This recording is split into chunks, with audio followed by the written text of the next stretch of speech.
How did Rome go from a small village to ruling half the known world? Was it the gladiators? The aqueducts?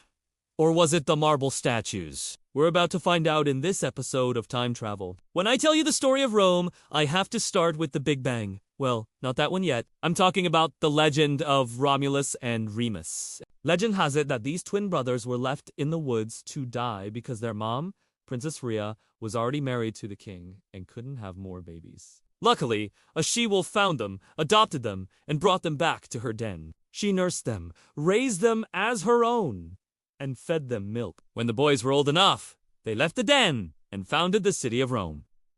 Okay, now let's talk real history. Back in the day, central Italy was full of little villages. But one special place was along the river Tiber, where Romulus and Remus supposedly settled down. This area was great because it was close to lots of other important places. If you want to rule the Mediterranean, this is the spot to be. So when the Latins arrived, they decided to stay put. First, they made alliances with nearby villages and built a kingdom. Around 509 BC, the Romans kicked out their king and became a republic. Instead of having a king, the Romans chose the consuls who worked like presidents. These guys were super busy. They led the army, made laws, and dealt with other countries. Life in early Rome was not easy. The whole place was surrounded by big hills, and climbing those hills every day was kind of a pain. That's why the Romans started to build the 7 hills. Today, we only have 7 hills, but originally, there were 11. Plus, the Romans lived in small houses made from mud and thatch. They didn't even have glass windows. Can you imagine sitting inside your house and it's raining, but the rain doesn't fall on you because there's no glass windows? Well, luckily, the Romans were smart and loved inventing stuff. So soon their houses became bigger and stronger. They used baked bricks and stone to make their buildings look nice. They painted their walls red and decorated them with murals. But the best part was the frescoes, paintings done directly onto the wet plaster. It looks cool, right? But wait till I show you the aqueducts. Rome was far away from the rivers and lakes that had clean drinking water, so they built huge fountains called the Piazza di Spagna, filled with fresh water that came from underground springs. But their greatest invention was the aqueduct, a long bridge made of stone that carried water from the mountains to Rome. Imagine splashing in a fountain in the middle of the town over 2,000 years ago. Another thing Romans were really good at was building roads. They made thousands of kilometers of roads, and even today we still use some of them. Romans built roads to help their army move quickly across their land. They also made sure to make the roads super strong and straight. That's why people say, all roads lead to Rome. Oh, and I forgot to mention, they also built the Via Appia, the oldest and longest road in Rome, which was about 300 kilometers long. It was mostly used by soldiers, but later, regular people started using it too. It was a really safe road because the sides were lined with tombs, which gave travelers the idea that they were being watched. Now that we know how the Romans improved their town, it's time to find out what daily life was like in Rome. There were 2 kinds of kids, rich and poor. Rich kids wore fancy clothes and shoes and had beautiful toys. They played with dolls, carts, and balls made of gold and silver. They even had cool marble statues. Their parents hired tutors to teach them math, science, art, and literature. Girls learned how to cook, clean, and take care of the house. Boys rode horses and practiced sword fighting. But most of the time, they swam in the pool or hung out at the Forum, which was like a shopping mall and a town square all in one. But for poor kids, life wasn't so fun. They had to work at home. Girls helped their mom make and sell food, and boys helped their dad as a carpenter, jeweler, or shoemaker. But don't feel sorry for them. They were pretty tough.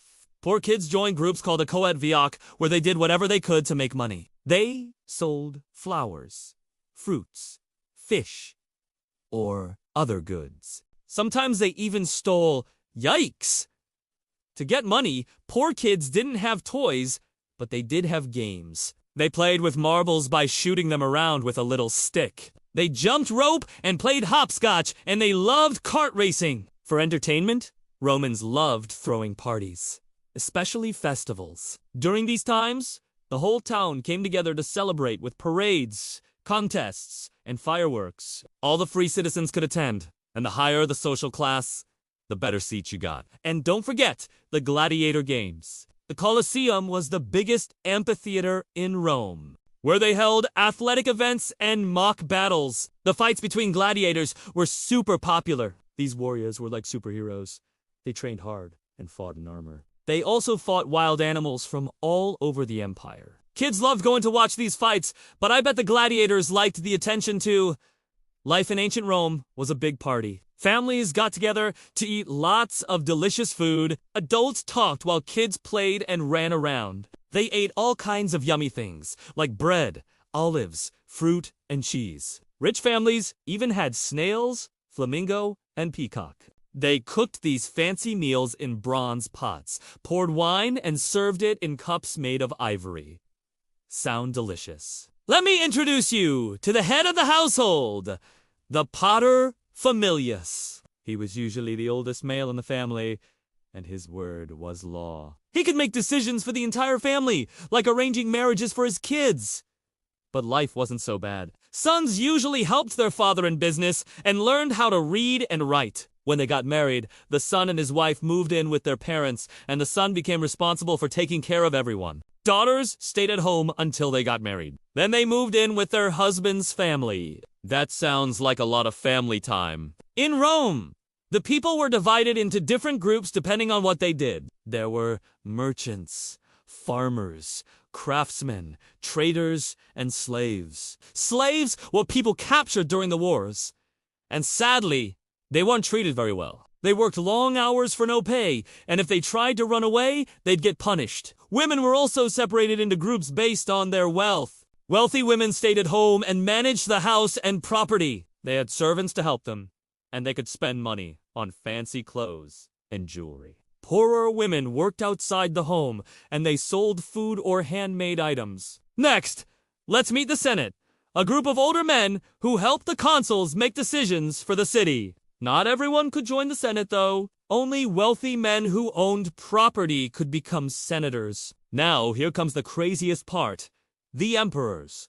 These guys were in charge of the entire Roman Empire. They had total power and could make laws and control the army. The first emperor was Augustus, and he turned Rome into an empire. He built temples, parks, roads, and public bathrooms. He also gave free grain to poor families. But not all emperors were great. Caligula, for example, was mean to his own family, and Nero was a cruel ruler. He made tons of enemies and was eventually killed by his own mother. We already know that the Romans made many inventions, but they also wrote a lot of cool stuff. Their language was Latin, and they kept records of all the laws, stories, and ideas. They even invented the alphabet, which is similar to ours today. And they created concrete, a super strong building material that allowed them to make tall towers and huge walls. Now, it's time to find out how Rome became so powerful. Well, first of all, they had a large army. Soldiers were called legionaries, and they were trained hard. They marched for long distances, built forts and bridges, and fought with swords and shields. They were so tough that they even conquered faraway lands like Spain, France, Greece, and Egypt. They even defeated Carthage, another empire, and took control of the entire Mediterranean Sea. This is how Rome became so wealthy and powerful. But they didn't just conquer other places, they also shared their language, Latin, everywhere. Many words we use today, like school, forum, and temple, come from Roman times. We even use their alphabet, which is just like ours. So, how did Rome get so big? Well, it all started with a few villages along the Tiber River. These villages made alliances with other towns and built kingdoms. In 509 BC, they kicked out their king and became a republic. They chose 2 leaders called consuls to run the government. Over time, Rome grew bigger and stronger. They built roads, aqueducts, and public buildings. They also had a large army and conquered many lands around the Mediterranean. This is how Rome grew from a tiny village to a huge empire. But all good things must come to an end, right? Well, in 476 AD, there was no longer a Roman emperor on the throne. Different groups of people from the north attacked and took over the cities. The Romans fought bravely, but they couldn't win against the barbarians. Sadly, the great Roman Empire fell apart. But before it ended, Rome invented amazing things, made beautiful buildings, and inspired many other cultures. The Romans didn't know how huge their empire would become. They changed the world forever. And today we can still see the ruins of their buildings and walk on their ancient roads.